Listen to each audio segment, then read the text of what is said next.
Good morning. Welcome to Diane's first ever Facebook live stream. My name is Ethan. I'm one of her assistants here in Brussels.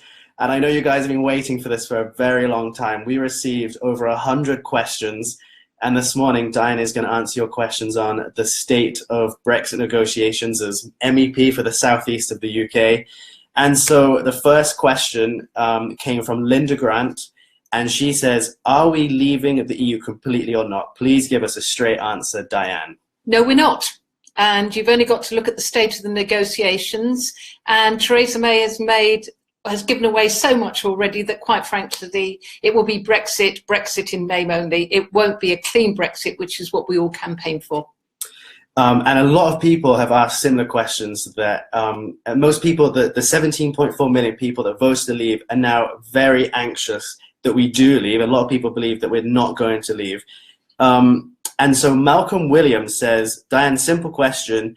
Do you think we'll actually get out of the EU? And if not, what are some of the things that we can do in order to ensure that we do get Brexit? Well, we've got to keep up the pressure. Now, the Remain campaign have not let up with their pressure. They're still doing marches, for instance, at weekends around the country. They're doing events. Open Britain, for instance, has been very, very active in terms of getting letters and campaigns, petitions, etc. going. So all I can ask you to do is match them. And if you can get a letter, for instance, into your local newspaper or your regional paper explaining why you support Brexit and picking up on a particular topic, just keep up the momentum, keep up the noise. That's what we've got to do.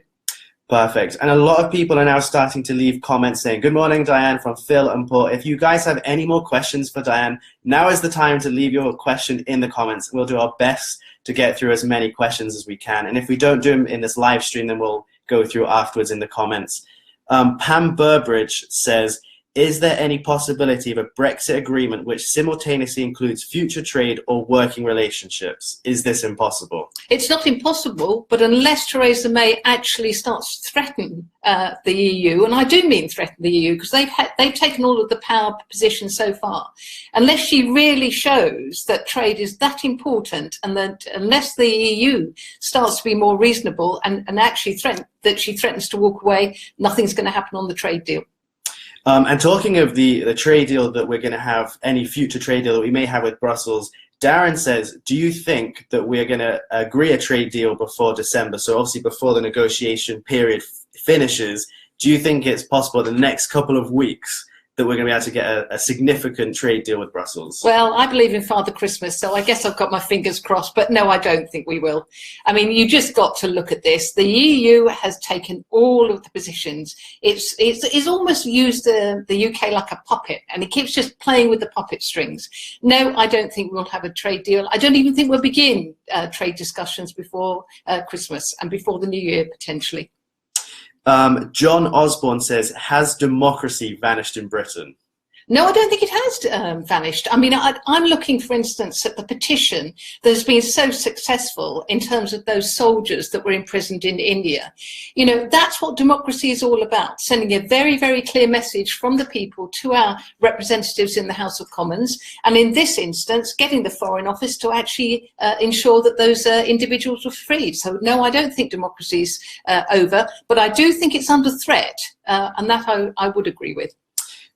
Michael has just left a comment saying, will our final hostage payment to the EU be kept secret by Mrs. May's government? And obviously this is related to the news yesterday that Theresa May has said that any final divorce bill may be kept secret. Do you think that's acceptable? I don't think it's acceptable. You know, we've either got a transparent negotiation and we actually understand how much it's going to cost us to leave the European Union. I don't think we ought to be paying a penny, by the way. Now, if our Prime Minister, and I'm going to say this in all seriousness, if she is dishonest enough to decide that she cannot outline how much she has given away in terms of an exit payment, that really isn't acceptable. Tanya says, can we walk away with a no deal? Will this ever happen? Do you think, so you're a member of the AFCO committee, which is the Constitutional Affairs Committee, and this is something that you discussed. Do you think it's entirely possible that we could just walk away with no deal? I think it's entirely possible, and I wish in fact that this threat was actually used. It's not been used yet. We can, and the United Kingdom would be extremely successful without a deal, because the deal at the moment on the table favours the European Union over and over and over again. And the more we give away, the more our hands, the United Kingdom hands, are tied into the future. So my view is it's not cliff edge issues at all. It's quite simply just getting the European Union to wake up, smell the coffee, and if it wants a trade deal with the United Kingdom, it sorts its negotiation position out and comes back to the table with a more reasonable approach. So talking about cliff edge positions, there's kind of two that have come up just in the comments now. One is about fishing. Do you think that we'll ever get our territorial waters back? And the second one that Brussels seems to be making into a cliff edge issue is Northern Ireland. Adam from Northern Ireland has just said, is the EU messing us around on this issue of the border? So fishing and Northern Ireland. Okay, the quick one on the fishing one, no, we won't get our 200 miles back, territorial waters. And even if we did, somebody's got to find the resources to actually police that. I think that is something that could, though, be dealt with in terms of technology. Now, the technology link is there in terms of the Northern Ireland situation. Northern Ireland is being held hostage in terms of the European Union's negotiating position. It was one of the first red lines that they came up with right at the beginning. And in terms, I think, of the way that they are using ERA as a puppet here to actually threaten the United Kingdom, I don't think that's really appropriate in terms of good negotiations or good international politics. Going back to the divorce bill issue, Ian says, why can't the EU make public an itemized bill so we know exactly what they're expecting us to pay for? And this is something that comes up a lot, that we've heard 100 billion, 50 billion, 40 billion, different offers from our side. Yeah. When and if are we going to receive an itemized bill so we know exactly what we're paying for? I think purely because the European Union doesn't actually know what the bill ought to be. It keeps coming up with new ideas, and I'm sure they've got a bunch of people holed up in a whole series of administrative offices trying to come up with, here's another figure that we can include in the divorce bill, and let's see if we can actually get the UK to pay for that.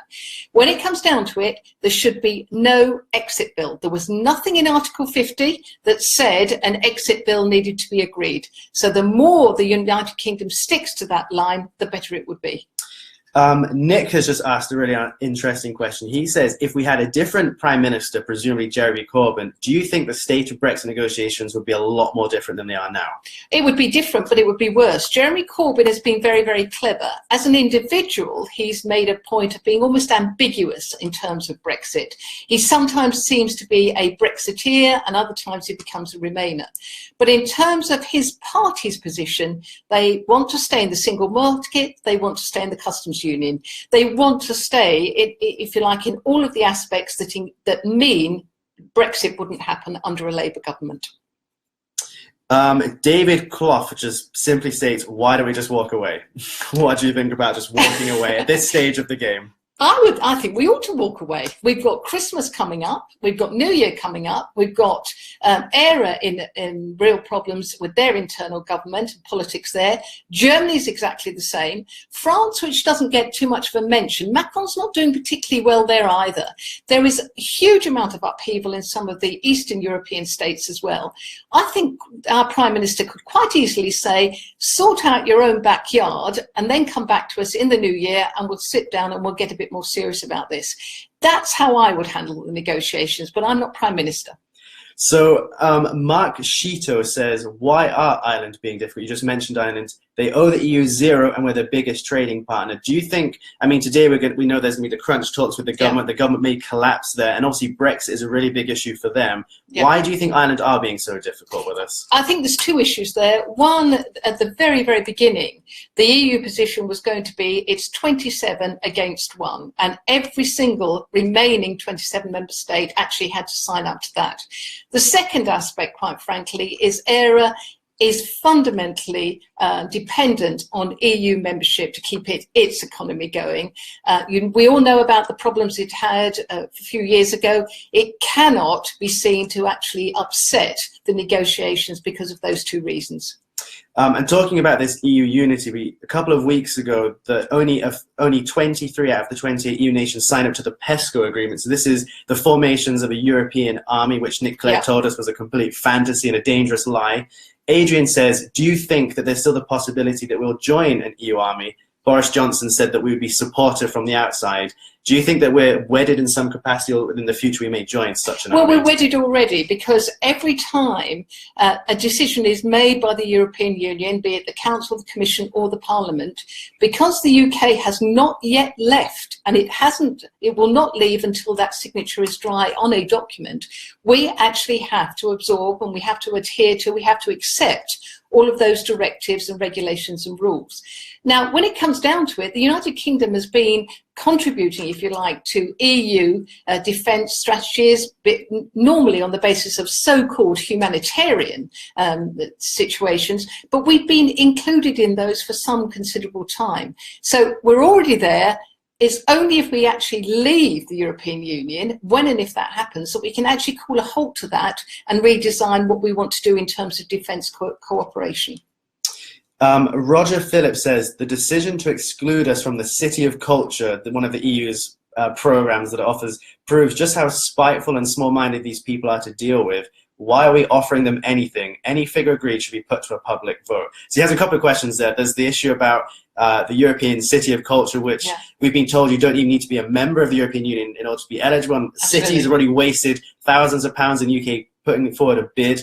Do you think this is kind of reflective of the attitude that Brussels has during these negotiations, the spiteful and pettiness? I think it is spiteful and pettiness, and it goes in line with another spiteful comment made by Barnier a couple of weeks ago, that all pet owners wouldn't be able to take their dogs and their cats and their ferrets and their rabbits and their hamsters, etc., to Europe if they wanted, or be able to bring them back. You know, somebody just isn't thinking this through in terms of how the general public perceive the European Union. And I think, you know, that comment, that adjective that this is spiteful and vindictive, really is appropriate in this particular instance. And I wish Mr. Barnier and his team would act in a much more sensible and appropriate manner.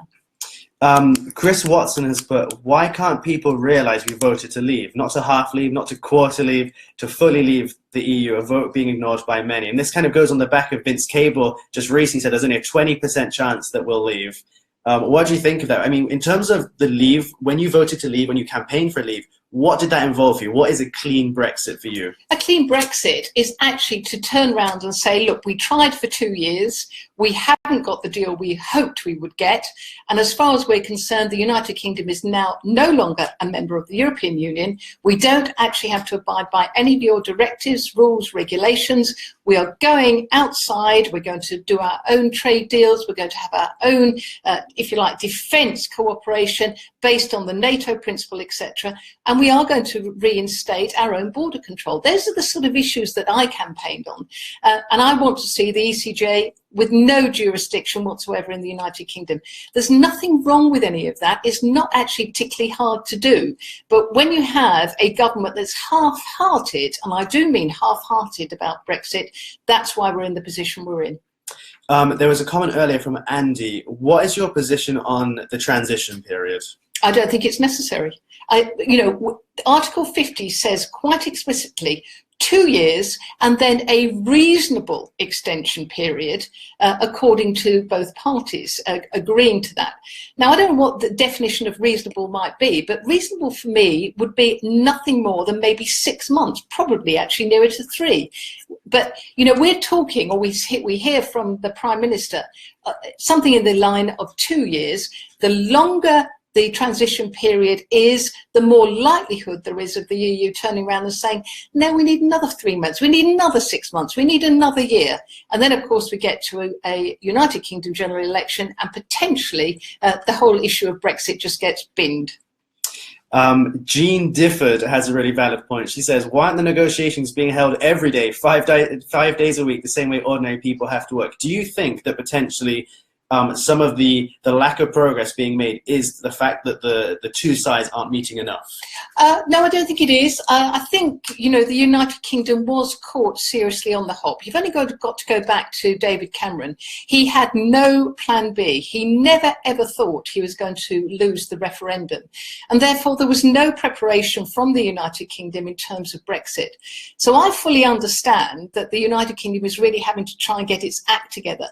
But it's not helped at the moment on the basis that the European Union seems to be holding all of the cards and turning around and saying, we want you to deal with this, we want you to deal with this. And we seem to be having to constantly react rather than necessarily taking a proactive stance.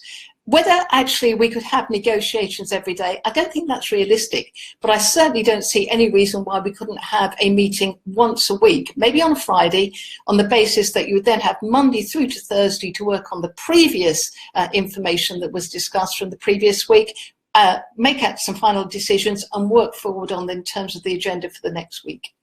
I think going for the last question, going back to the petty and spiteful comments that we've seen publicly, a lot of people are asking, what is it like being a Brexiteer as an MEP at the heart of the European Union? So what kind of reaction do you get? How do people treat you?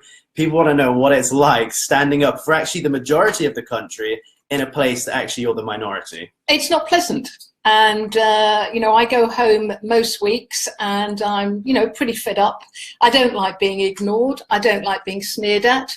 I don't like people being unpleasant in terms of the Brexit committee. And I don't like being belittled with the comments, quite valid comments and contributions that I make in committee and also in the parliamentary chamber. But that's the nature of the European Union. It does not want to accept Brexit. It wants to reverse Brexit. And the more difficult it can make life, be it for the United Kingdom MEPs or equally for the United Kingdom negotiating team, that's what it wants to do. And, regretfully, we're just victims of that approach and that position that they're taking. So thank you so much for the comments. We've had over 100 comments and we had hundreds of comments before we did this. We'll try and go through the other comments and answer them the best we can. We're going to leave a poll after this live video asking if you think that Diane should do another live stream if you enjoyed this one. So please answer yes or no. And we hope maybe that in the new year we can do more of these. We just wanted to say thank you for everyone that's liked the page. We recently reached 10,000 likes. So thanks for sharing the videos and the posts, and thanks for all of the support that you give to Diane. And hopefully we'll see you in the new year. Yeah, thanks ever so much, everyone. Bye for now.